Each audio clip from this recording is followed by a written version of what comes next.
Hey guys, Eddie here from Dilleen Property. Today I want to do a quick video, and today I want to share with you guys a little bit about all the paperwork you get, all the things you have to deal with, basically what you're getting into when you actually start owning property, and especially start building an actual property portfolio and owning a lot of property, 5, 10, 15, etc. properties. Basically, I have a lot of people that they get shocked at all the paperwork and all the kind of stuff they have to actually deal with when they're actually, when they start buying property. So I've got a bunch of different statements here that I'm going to, share with you, run through 5 different statements. You actually have more paperwork and more information to go through, but I've got a few different statements here, some council rates, water rates, management fees, bank statements, and all that kind of stuff. That I'm going to go through real quick, just to let you see behind the scenes. I blacked out, of course, all the private confidential information like the property addresses, account numbers, and all that kind of stuff. But yeah, basically I wanted to show you a little bit about what happens behind the scenes for those of you who haven't actually owned property before, especially investment properties. You have a lot more stuff that you have to deal with. All this kind of stuff you have to organize, all that kind of stuff for tax time, for whenever you actually go to buy a second, third, fourth, fifth, 15th property. You have to come up with all those statements, rental statements, bank statements, all that kind of stuff. You actually have to keep track of.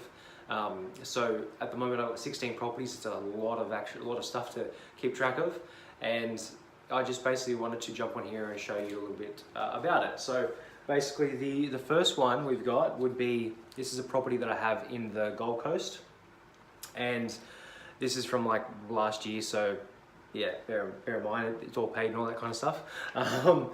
But basically you've got the actual council rate notice, so you've obviously got from the city of the Gold Coast. You've got date of issue, the amount that I had to pay, which is like 1,700. It's because I fell behind on it a little bit. After a while, I usually forget about paying these notices, and then I'll usually pay them once, twice a year, even though you're meant to pay them like every quarter. But I've got so many of them now, I'm just whack them out all at once, or whatever it is at tax time, or more or less. So they get paid basically at the end of the day. But you've got the opening balance, then you've got government and associated charges, you've got council rate charges, less 10% council discount on general rate if the payment received by the due date. So some of these kind of rates, if you pay them on time, you get discounts and all that kind of stuff. You've got the little BPay notice down the bottom. If you can see that, you've got that you can pay it at the post office, you can pay it wherever. But yeah, that was from over a year and a half ago. And yeah, on the other page at the back, you've basically got all the different things that it includes. So the volunteer fire brigade and all that kind of stuff, the different breakdowns of what actual stuff you could pay in the council rate, the waste management, general notice, discretionary space, city transport, all those kind of individual numbers that it's broken down. So you get to kind of see what you're paying, but all this kind of stuff, if you have an investment property, most of the time it's tax deductible. So yeah, that's number 1, was the actual council rate. Number 2 is the Gold Coast water rates. So you've got water and sewage notice, you've got date of issue, you've got where my name and address and all that kind of stuff is, that's blacked out. Usually the address of the property, which is blacked out, lot number and all that kind of stuff. Opening balance 496, water sewage charges, amount if paid and all that kind of stuff. This is from a year and a half ago, but you've got your little payment advice. Basically you pay all the stuff by BPay, and you're meant to do it every quarter, but yeah, you basically do it as long as they get paid. That's the main thing.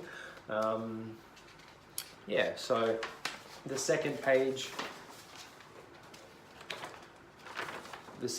has just information and all that kind of stuff. You can actually log on your water usage. This is an actual unit that I've got in the heart of the Gold Coast that I've had for like 4 or 5 years. I don't even remember when I bought it. Yeah, you've got water charges, water usage, and all that kind of stuff. All that kind of stuff basically broken down page by page. And time frame. To be honest, I don't really even look at this stuff anymore. I get other people to pay all my bills and all that kind of stuff, such as like property managers. Occasionally, some bills I'll pay myself, but yeah, I don't waste time with stuff like this anymore.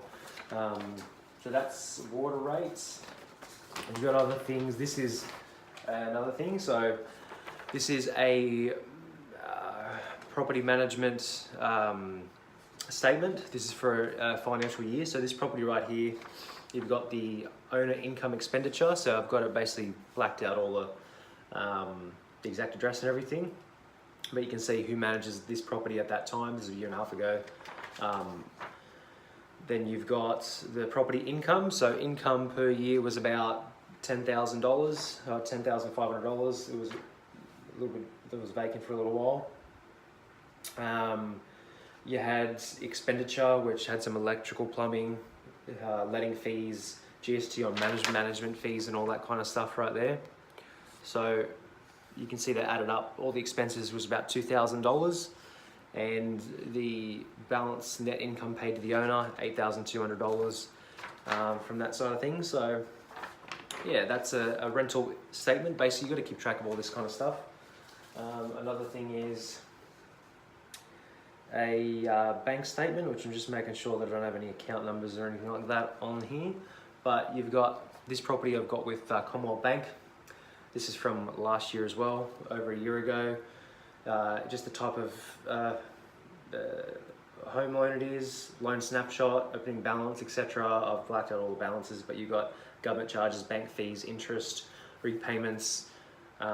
This one's on interest only, loan balance and all that kind of stuff.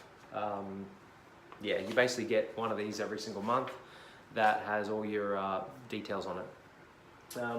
Last but not least, you've got a few other things to bear in mind, but you've got a insurance policy. This one is with Terry Shear, and I think I paid about $316 for this one.